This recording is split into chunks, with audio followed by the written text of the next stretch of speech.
qu'on va le rendre plus compréhensible. Au contraire, la compréhension qu'on a de ce site, c'est sa globalité, c'est ses accès, c'est les forêts, c'est cet environnement dans lequel il se trouve.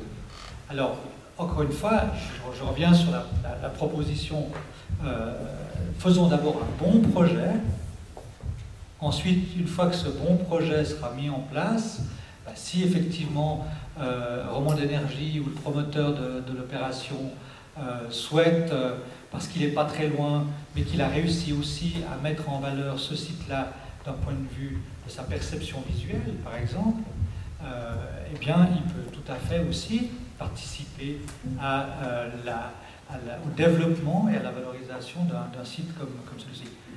Moi, je vois très mal ce donnant-donnant, je vous donne de l'argent donc pour que vous puissiez faire des fouilles, mais laissez-moi faire un projet qui finalement, à l'origine, met en question le rapport fondamental entre ces deux monuments-là. C'est juste pas, complément, il ne s'agit pas seulement de permettre des fouilles, c'est d'imaginer à terme un espace muséal pour valoriser cette partie du Moyen-Âge. Ce que vous avez, au-delà des fouilles. Bien sûr, mais un musée ne remplacera jamais la situation dans laquelle se trouve ce site. On a affaire à un site, on n'a pas affaire à des objets. Et c'est ce que j'essaie de défendre en qualité de conservateur des monuments et des sites, c'est cette valeur et cette relation entre les objets, entre eux, y compris avec une éolienne.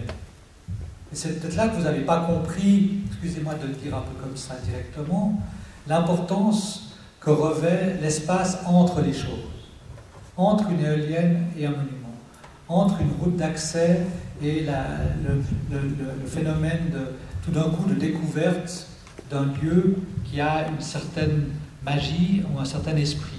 C'est ça qui est important d'abord. Après, on peut faire des projets, effectivement, de valorisation, faire un musée, faire ci, faire ça, etc. Faire des vitrines, faire des panneaux explicatifs, faire des films, faire des interviews.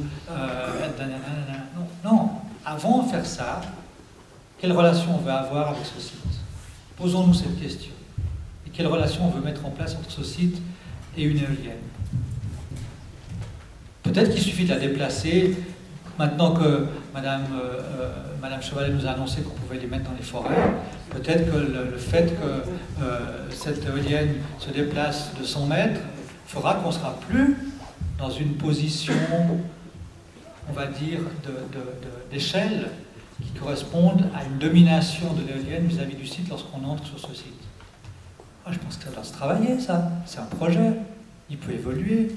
Moi, je suis très heureux d'entendre qu'il y a des évolutions possibles et qu'on ne se fige pas sur une situation qui a été à un moment donné posée, puis tout d'un coup, on se rend compte que ah ben, c'est vrai, c'est bête, cette image, elle nous fait un peu mal quand même, mais on va la compenser par donner un peu d'argent pour faire un musée. Ça, c'est pas sérieux, d'un point de vue culturel. Merci beaucoup. Alors, la conservatrice de la nature va peut-être rajouter quelques éléments. Oui, peut-être quelques éléments. Oui, non, aussi sur la forêt. D'abord, il n'a jamais été impossible d'implanter des éoliennes en forêt. Donc il n'y a pas eu de décision ni de modification de la loi.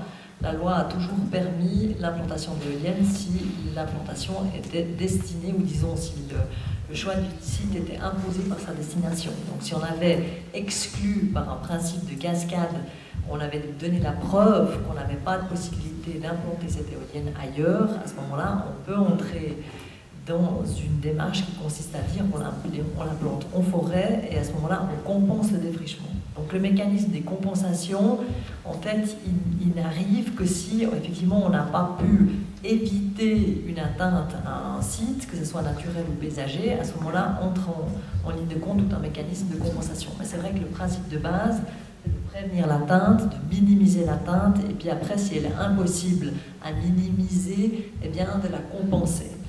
Et par rapport aux enveloppes ou aux démarches que le canton a mis en place, eh bien, c'est vrai que par rapport au gigantisme d'une éolienne dans son paysage, les promoteurs s'interrogeaient pour savoir quelle était l'ampleur de la compensation qu'ils devaient mettre en jeu ou en marche par rapport à un tel projet est pour essayer encore une fois d'introduire une équité de traitement dans le cadre de projets qui prenaient place dans des pâturages boisés qui sont soumis à la législation forestière ou à la limite dans la forêt fermée. Eh bien la forêt a une certaine valeur sous l'angle social, sous l'angle de production, sous l'angle de la biodiversité, mais aussi sous l'angle du paysage. Et en fonction de sa position dans l'espace, elle a plus ou moins de valeur. Ça a été dit par M. Chenu. Donc ça permet de calculer en fonction des mètres carrés éventuels défrichés quelle est l'enveloppe entre guillemets financière dans laquelle devrait s'inscrire une série de compensations. C'est uniquement pour avoir une échelle de comparaison. Voilà, donc ça c'était important de le préciser. En effet, merci beaucoup. Monsieur souhaite reprendre la parole, mais si quelqu'un ne s'est pas encore exprimé... Oui, madame.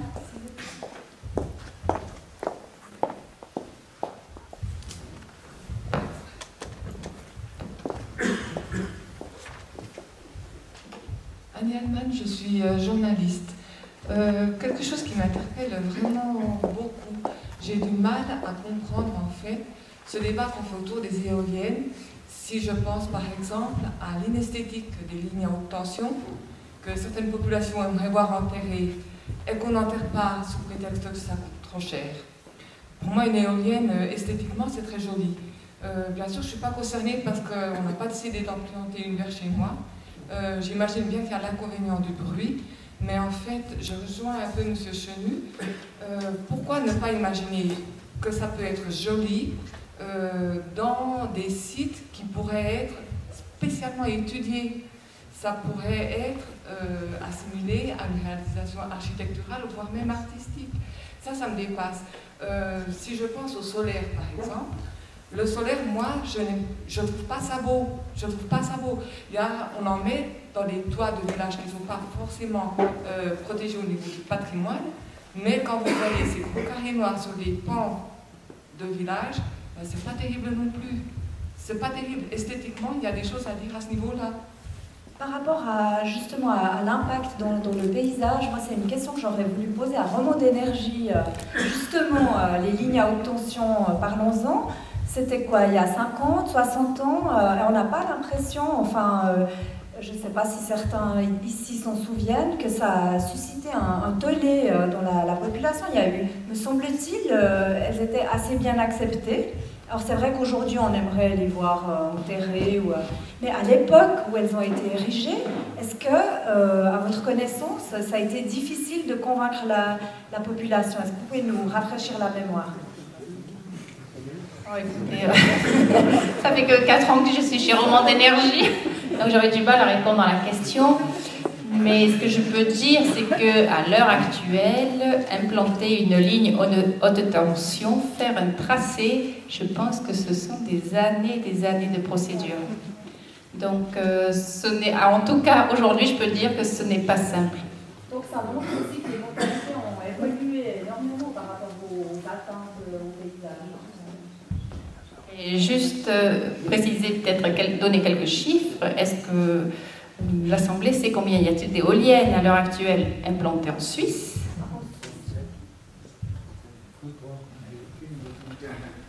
Combien y en a-t-il dans le canton de Vaud? Donc, et combien y a-t-il de mâts haute tension? Donc, alors, pour répondre aux différentes questions, je dirais qu'il y a 0 éolienne dans le canton de Vaud, il y a 32 éoliennes en Suisse, et donc tout à l'heure j'ai présenté le site du Mont Crozet où il y en a 16, et il y a environ 7000 mâts haute tension en Suisse. Voilà.